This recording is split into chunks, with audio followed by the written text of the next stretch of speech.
Hi, I'm May. And I'm Casper. And this is Graphite on Tape.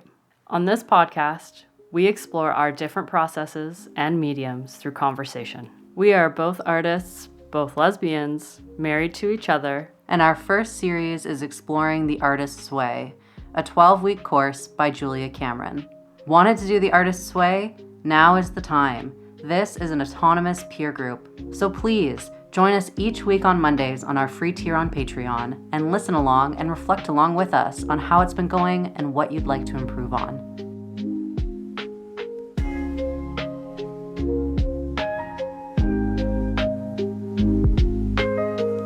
Graphite on Tape, we made it to week 5. We made it to week 5. Recovering a sense of possibility. This week, you are asked to examine your payoffs in remaining stuck. You will explore how you curtail your own possibilities by placing limits on the good you can receive. You will examine the cost of settling for appearing good instead of being authentic. You may find yourself thinking about radical changes, no longer ruling out your growth by making others the cause of your constriction. Week 5. Week 5. Yeah. Where are we starting? Morning pages? Like always, we're starting with the morning pages. Let's talk about the morning pages. How are the morning pages for you this week? Morning pages were pretty good this week. I had one day that I didn't want to write them and I wrote really big. But I still did them. You did. I still got those 3 pages done. You did indeed. I started making some plans about my writing in my morning pages, which was really cool. And then I started writing what I had made plans for this week. So morning pages were not just helpful emotionally and tantrum-wise. They were also helpful specifically creatively, which sounds silly because this is a whole creative journey. So it seems like they should be helpful to your creativity from the beginning. And they definitely have been. I just haven't really had a lot of creative output specifically in my morning pages. Yeah, you were like making plans. Exactly. Which is great. And I executed them. Yeah. I think I've had some previous morning pages where I write down my plans and then they feel a little more wishy-washy and I don't get them done. Whereas this time I actually made progress on the plans that I wrote in my morning pages. So amazing. Yeah. How about you? That. Morning pages this week were very good. It was a lot of just like, you can do it. You can do it. Everything's going to be okay. There was kind of a side exercise for week 5 that I tried doing, which was like, the idea is that when you go to bed at night, you like kind of ask the universe for an answer to something, and then you focus your morning pages the next morning when you wake up on that question. So I tried that a couple times, and I found it very nice. It was very therapeutic. most of my questions recently have been around like, we gonna be okay? We got capitalism not gonna fuck us too hard? You gonna help us out here? And then every morning the universe would be like, listen, I keep telling you to draw, and I don't know how clearer I can be. And you keep not drawing, and then you keep asking me for help, and I keep saying, go fucking draw.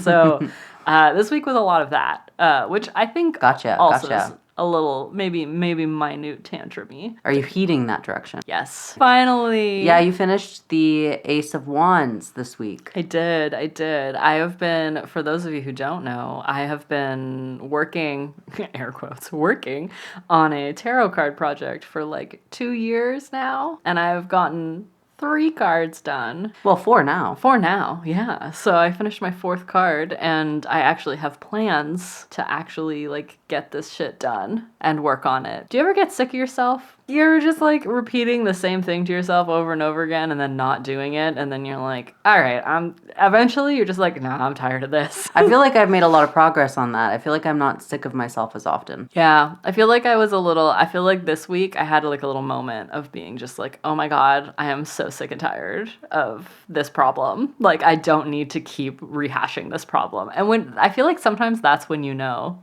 you finally hashed it out. I'm glad that you finished that card. It's a really big step forward for you, I think. Yeah. It's needed to happen for a while, and it finally has, and that's only ever good. Yes, absolutely. Morning pages were successful for both of us this week. Yeah, very motivating. That's good. Yeah. How about the exercises? So there were a few exercises this week that you kind of have to do. You don't have a choice, whereas the tasks you get to choose. So the first exercise was the Virtue Trap quiz, which is 10 questions trying to unlock where you serve yourself, where you choose to only serve others, or where you are self-destructive. And there was also the Forbidden Joys, an exercise. So you just list 10 things that you would love to do and that you love, but you don't allow yourself to do. And then there was the final exercise, wish list, which was where you list 18 things you wish for and then one thing you wish most especially for. Yeah, so 19 wishes in total. Yeah. How did you find the exercises this week? I did all of them. Yeah, you did all of them. Honestly, I haven't reread these, so I'm not even sure how I feel about them. No Okay. peeking. Okay, I'm not peeking. I think I was pleasantly surprised by a lot of them. When I did the virtue trap quiz, if I had done this a year ago or maybe even 6 months ago, it would have been a lot different. And I think I would have found a lot of places where I serve others but don't serve myself. Yeah. But I've actually been taking care of myself a lot. So for instance, number 3, my largest time commitment is, and I've realized my largest time commitment is cooking and care. And when I say care, yes, it's others, but it's also myself. Just general care all around. Yeah. And that's pretty good. I think a year ago, my biggest time commitment would have been work. It's just nice to see that things that fuel myself as well as others seem a little bit more balanced for my time commitments. Nice. Which is what I want. My ideal vision of success is control over my time so I can do the things that I love, care for the people that I love, and make art along the way. Yeah, I feel that. I don't think I was really surprised by many of these, other than, the time commitment one. Number 7 as well. If my dreams come true, my family will. And I said they will thrive.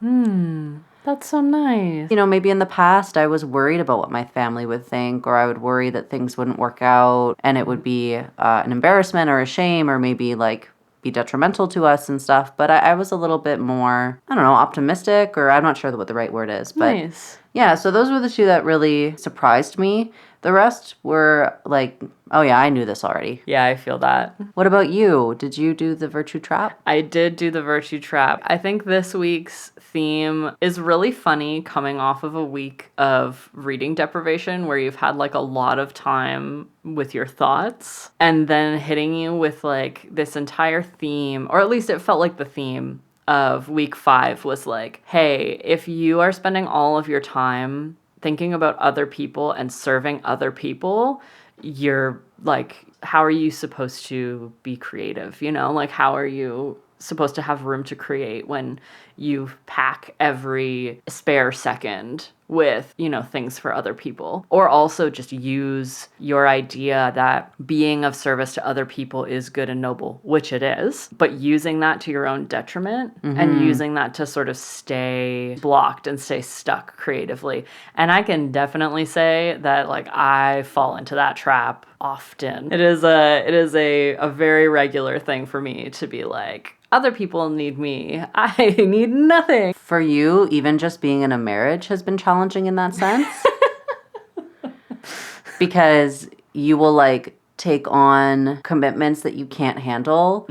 And then you are sorely reminded that your responsibilities aren't just to you anymore. Yeah. And they're to your wife and your creatures. Yes. And if you've overdone it and then you've overcommitted past the overdone, yeah, then it's not just you who suffers or your creativity that suffers. It's the household and your relationship. Yeah. And I've had to warn you and remind you. And when I saw what the theme was going to be this week and when I read things, I was oh, this is good for Casper. Casper needed this one. This one's going to be really good for Casper. and it has been. I realized that I have to learn to be okay with my capacity being, I have to work and I have to make sure that our bills are paid. It is okay that my capacity is making sure that happens and taking care of myself and my family and my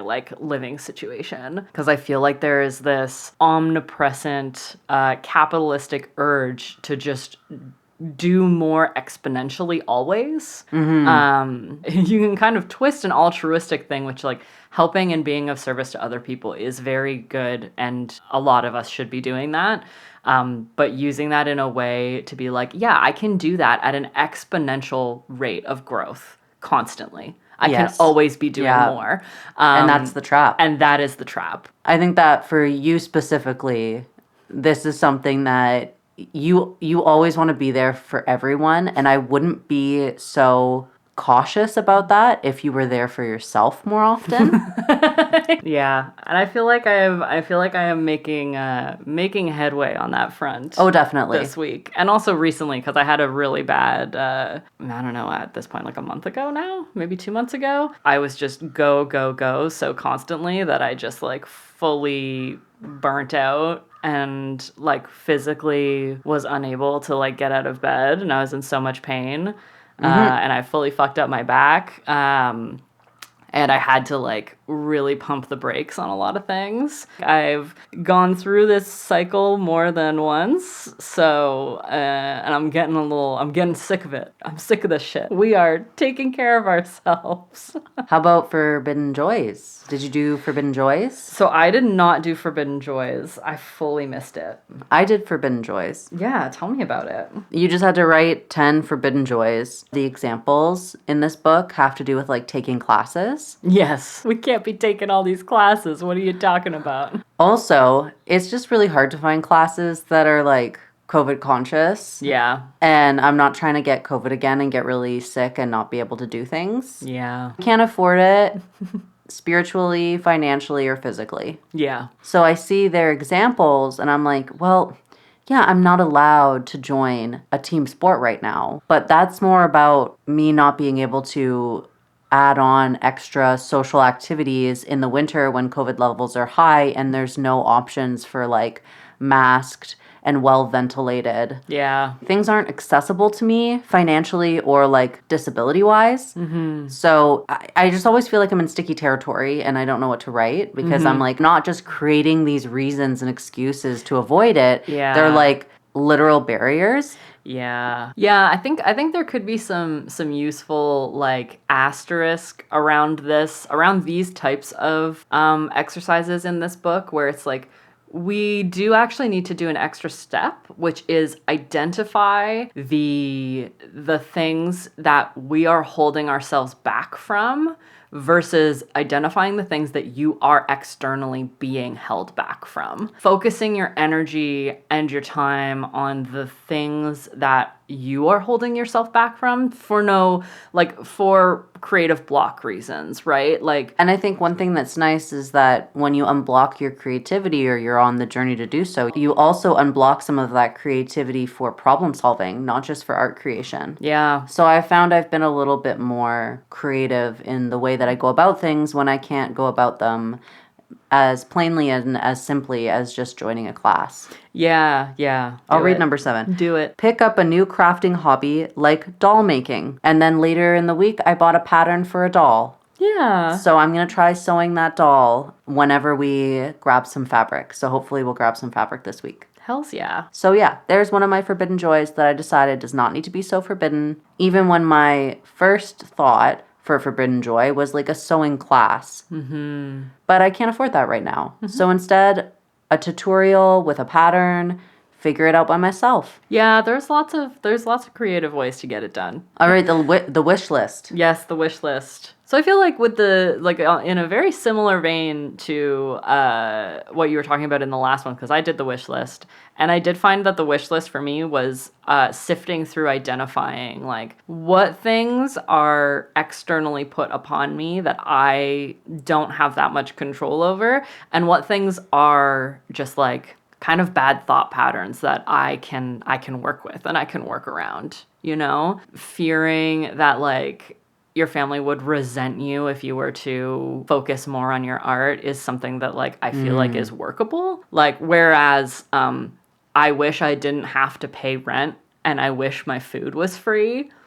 Much harder to grapple with, you know? I'm trying to see. I'm reading through mine. I actually think I focused on rewording mine so that they were all workable. Well, maybe not all of them, but quite a few. Like, for instance, number 4 for me, I at first wanted to say I wish there was not a COVID-19 pandemic or the virus didn't exist. And instead of writing that, I wrote, I wish I never thought about COVID. And that doesn't mean I want to stop my precaution practices. I think it's important with a virus that you can spread before you have symptoms to wear a mask, to prevent getting other people sick, to prevent myself from getting sick. I think we all deserve clean air.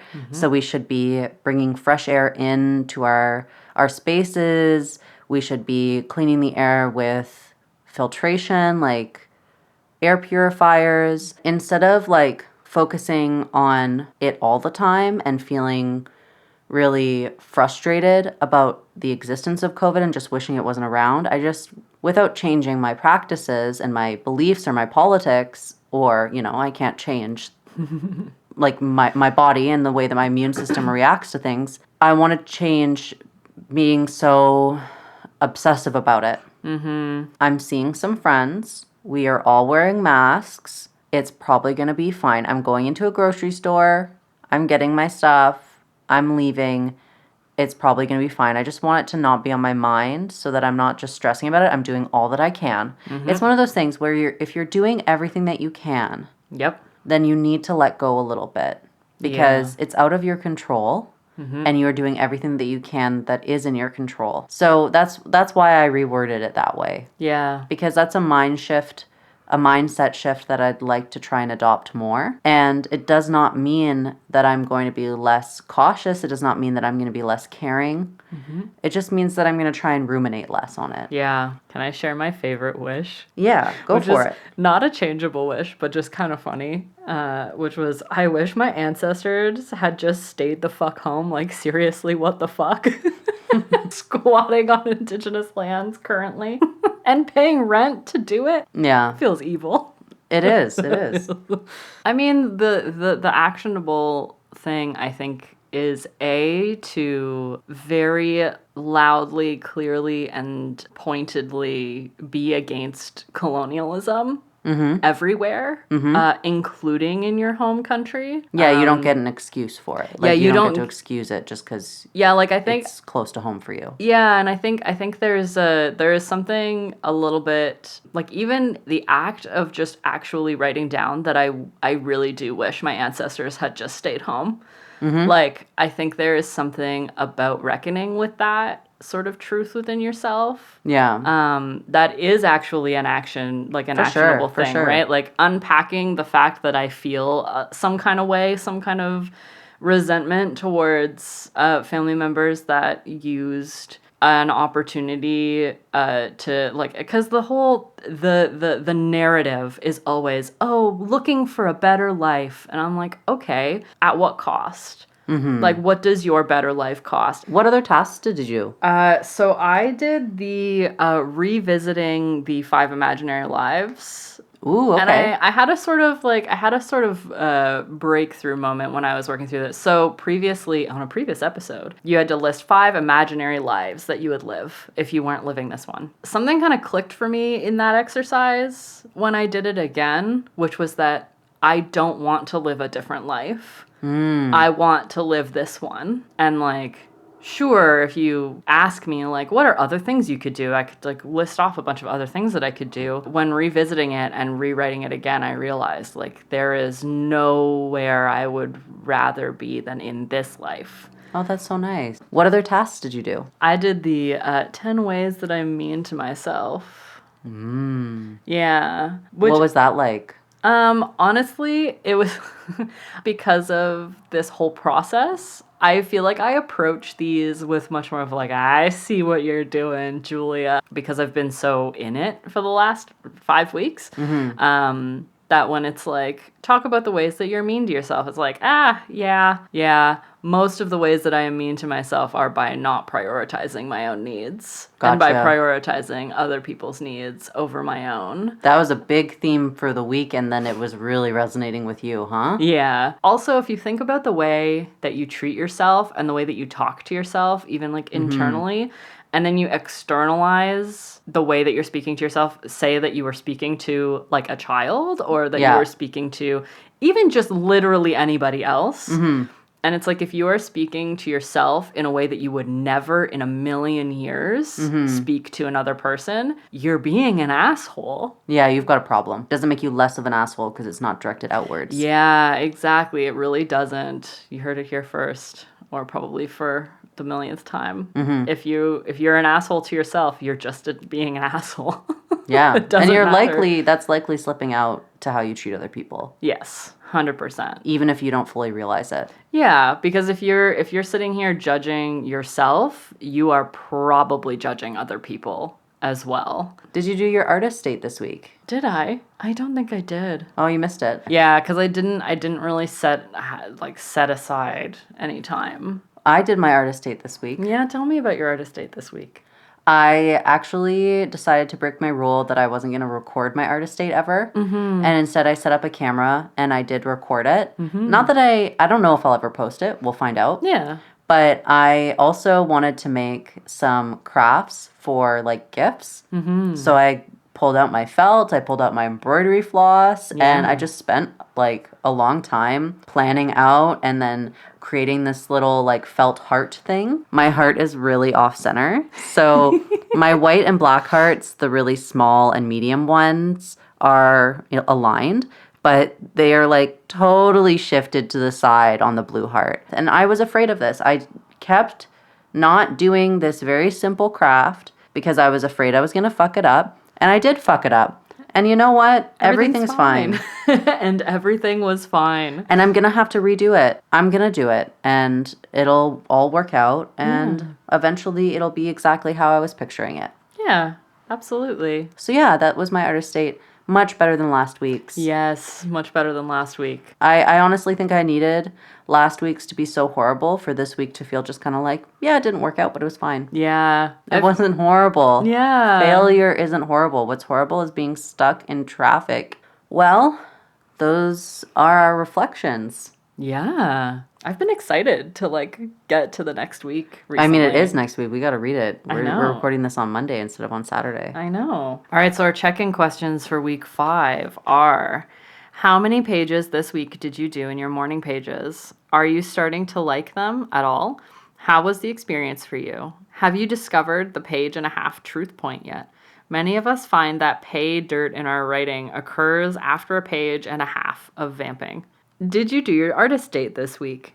Have you had the experience of hearing answers during this leisure time? What did you do for your date? How did it feel? Have you taken an artist date yet that felt really adventurous? 3. Did you experience any synchronicity this week? What was it?